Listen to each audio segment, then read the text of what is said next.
the last but not least. So I'll recap so many things that already said and bring to you in somewhat new perspective, which is very important. So yes, climate change is certainly a problem, but I think we should try to look at it now as some solution and contributor to the solutions.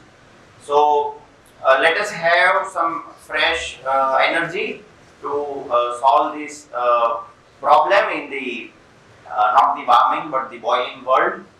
So today I am going to talk a little bit more about nature-based solution and something which we are into right now is the decade of restoration, ecosystem restoration, and that is I think very important for all of us to contribute in a range of things, from mindful consumption to taking some actions at the personal level and the grassroots level.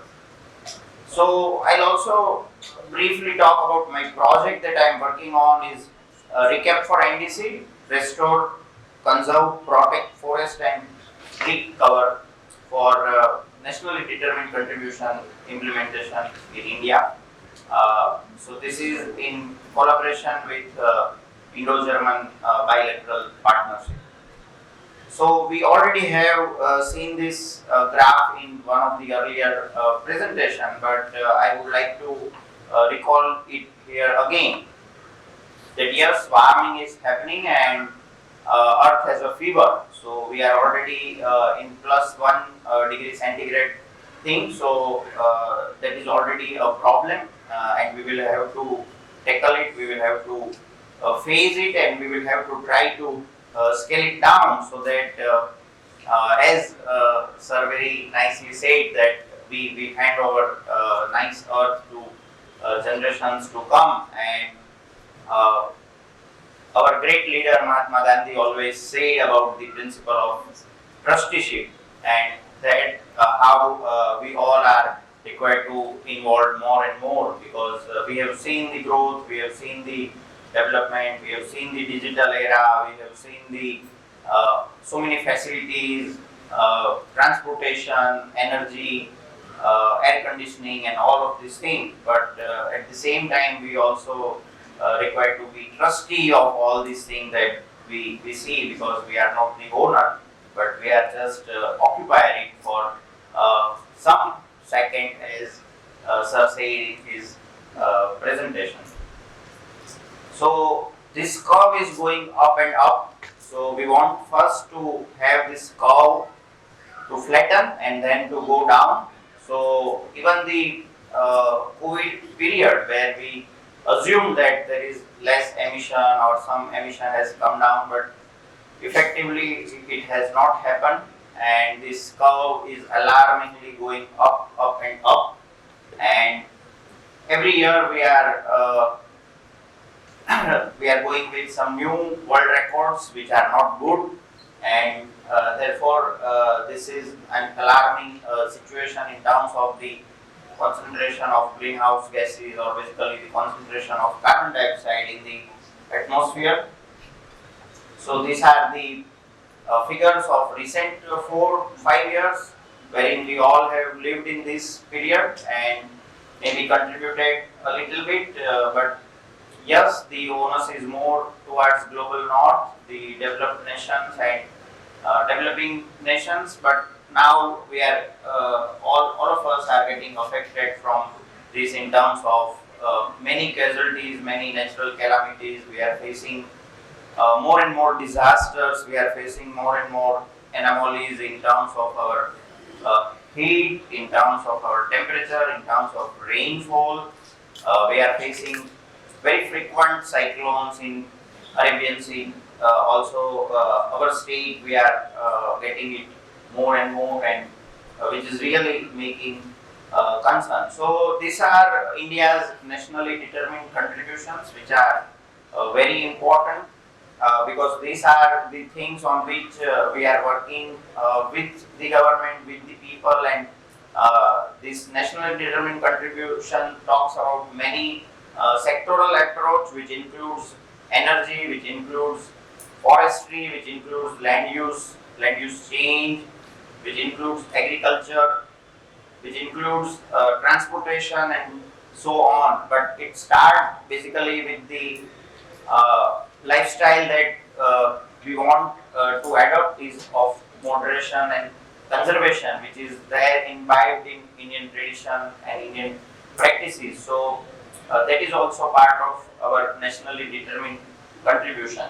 So there are 8 major points in nationally determined contribution, and some of things are quantifiable, some of things are not quantifiable. If I talk in terms of quantifiable things, then the first thing is to reach 500 gigawatt of renewable energy capacity by 2030, and therefore we are moving a lot towards solar energy. We are going more for harnessing of the wind energy. We are doing ethanol blending in our liquid fuel. We are going with compressed biogas in our CNG mixing. We are going with pellets and the refused derived fuel in coal blending. So these are the things that we are doing in energy sector.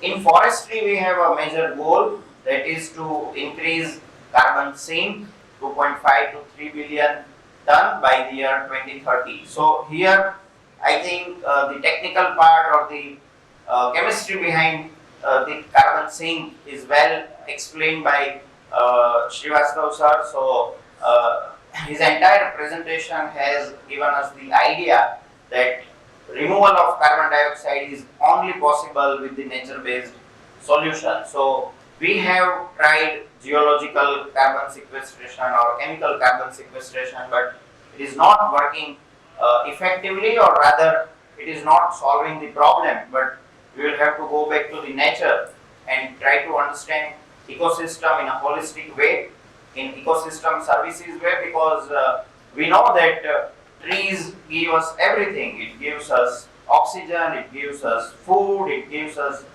fiber so that we can wear clothes, it gives us shelter, it gives us wood to construct our home, it gives us biodiversity, it brings rain, it preserves soil, so on and so forth. So everything that ultimately comes from the forest and the natural ecosystem.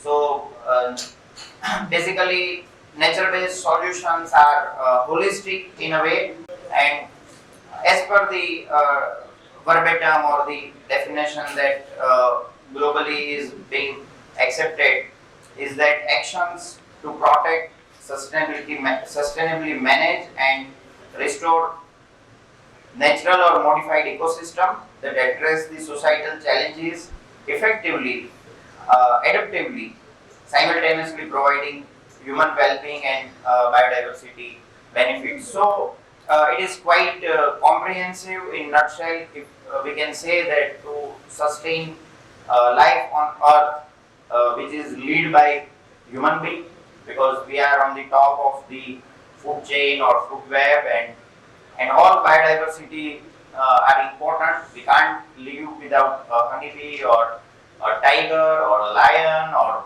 mangroves or grasslands or birds or even phytoplanktons and zooplanktons that are there in the marine environment and so on. So every single creature are important, and through protection of those creatures, to those biodiversity, those natural ecosystem, we can really survive with the crisis. So solution we have identified, we have struggled a lot in terms of negotiations and bilateral and multilateral talks and so on, but now the time is up for the action, and the curve that is rising like this is required to flatten and then go down, and for that we require this thing. So these are the different ecosystem that are sinking the CO2, as it is being tried to shown in this picture. So, what is forest landscape restoration? So, that is the thing that we require to understand, because as I told, ultimately water comes to our home from where? So, we say in Gujarat that we are getting Narmada water, but where it comes from originally? So, it comes from all watersheds which are there in Madhya Pradesh and in adjoining area, from where the river originates, and that gets water accumulated, and we get that water in the river along with the entire water cycle that is run with the help of different dynamics, and everything is getting disturbed because of climate change. And if you want to have those continuity and those uninterrupted supply, then we require to focus on ecosystem level, or we call it landscape level, because nature do not understand the boundary. So we have mangroves in the Kori Creek in Gulf of Kutch, where it gets water from Indus River, which runs through our neighboring country Pakistan. Similarly, the Ganges go and meet to Bay of Bengal, and we have Sundarbans, which is again a mangrove ecosystem, mangrove forest, which is spanning in between India and Bangladesh. So here we can understand from the natural landscape that nature do not have any boundary, and whatever emission we do from India or China or USA goes into the atmosphere, and atmosphere do not have boundary. So anybody can be vulnerable, any fraction of society or any location can be vulnerable, and therefore we require to take a larger landscape approach to restore the entire ecosystem that we are dependent on. And FLR is not one solution, it is a process that we require to do every day. Because today, if I am hungry and if I eat, tomorrow also I require to do same thing. So we cannot have a one-time solution. We are breathing oxygen every second, every minute. We can't survive with it. Even we are sleeping, we are taking the services from the ecosystem. So similar way, it cannot be a weekend job. It cannot be a job done on the World Environment Day or during such discussion or some celebration or some day. But it has to be part of our life, because when we talk to our children, they they understand things in a very simpler way. So if I ask my daughter that how much time it takes to make one roti, then she will say that mama makes it in 5 minutes. Then I require to make her understand that it is not made in 5 minutes. It takes more than 6 months. When farmer prepares soil, he puts so much of labor and the efforts to grow grains. Those grains sometimes got rotten, sometimes got wasted because of the waste and so many issues. So we put so many fertilizers and organic or chemical inputs to pest control and things like that. Then there will be waiting, so long waiting for the rain to come. Then rain comes and we grow the crop and we harvest it. Yield goes into the wholesale market. There is so much of transport involved, and then it comes to retail market, and then we bring it to home, and we make, and we sometimes eat the food, or sometimes we waste, and those waste are also goes into the dump yard, and that again creates a problem of methane emission and so on. So as a customer or as a consumer, we have to be very responsible in understanding this entire landscape, that how things are that easily we get is not done so easily, and there are so much of embodied carbon dioxide or embodied energy and water into it, and only the nature gives us all these resources. It is just a market which is quite sort of overarching thing, which is not real. The price we pay for any of the service is not the real, because there is so much cost involved in it. Because in the COVID time we understand the value of oxygen, that we get all the time for free. So this is same with the all ecosystem services that we get from the mother nature, and therefore the restoration of this landscape at larger level are very important, and that is what we want to achieve under the uh, project or the approach or the effort that we are doing under this bilateral cooperation. And there are several agencies which are involved. The global conventions are there, United Nations and their subordinate bodies are working constantly on different issues, whether it is loss of biodiversity or expansion of deserts or global issues like climate change. There is also one very interesting program called Bond Challenge, which talks about again landscape level restoration and enhancing carbon sink through this approach.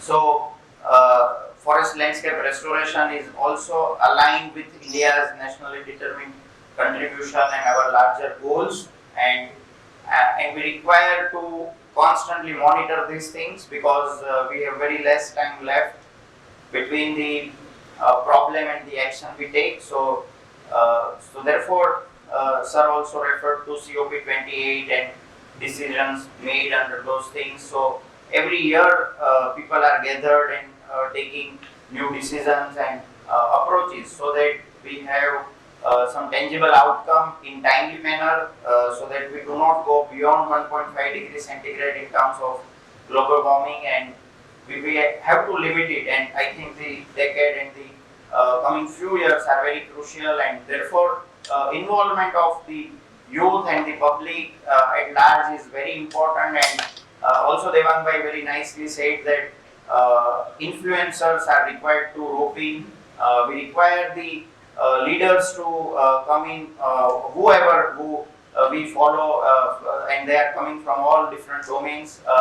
But we are all struggling with issue of our own survival, and therefore I think it is time that we really gear up and with all positivity and positive action. So these are different agencies that are working. So the leaders of India and Germany along the sideline of G20 launched this recap for NDC project at the national level. We also did same thing at the state level in Gujarat, so that Gujarat do not have much forest, but we have other resources, like we have good grasslands, we have mud flats, we have 1600-kilometer long coastline where we have possibilities of mangroves.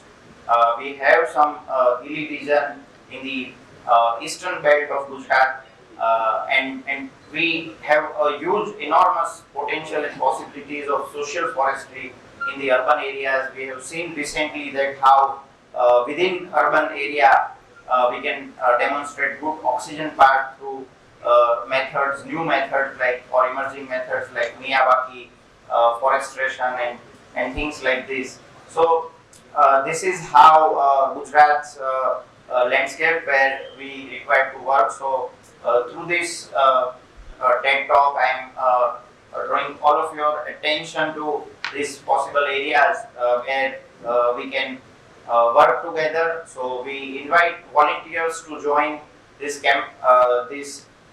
campaign and the entire movement, and we have Gujarat Forest Department with us to support all kind of these activities at the grassroots level. All 33 districts we have management or the system wherein we can work. So really youth engagement, the engagement of the community is very important, because again community, if they will be involved in raising plants and trees and protecting forests, then they will have more ownership towards these common resources, because many people already said that common resources are no one's responsibility. So it should not be like that. We all have to get ourselves involved, because in the beginning, Nirav said that only one bottle that we throw on road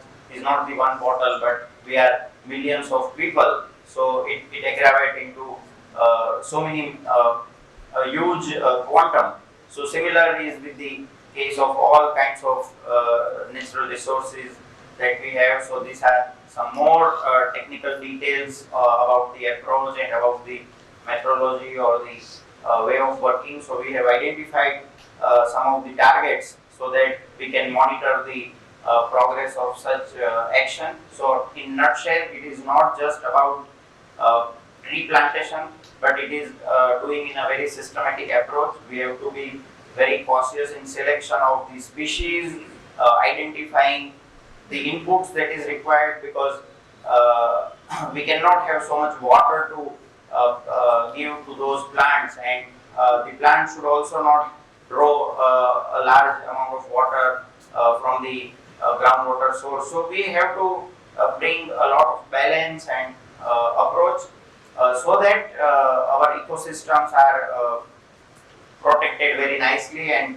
sir said that wood is good. I would like to repeat it again. Yes, wood is good, and there are so many other products which what we call it non-timber forest produces, and there are so many associated ecosystem services which are quite involved with these things like honey beekeeping, or doing some medicinal plants along with this thing, which can be giving us direct benefit, indirect benefit. So this is entire supply chain, entire food chain, entire our requirement. So we require to get involved into everything that comes into our kitchen, or whatever procurement we do for our lifestyle thing.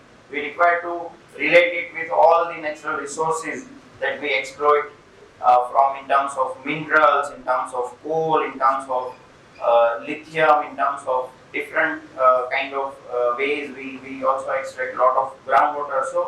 So everything, once we will have this approach or this awareness, which is highly required in today's times. So I think with all of us having this same kind of mindset and approach, we will be able to deliver. So I stop here with a positive note that yes,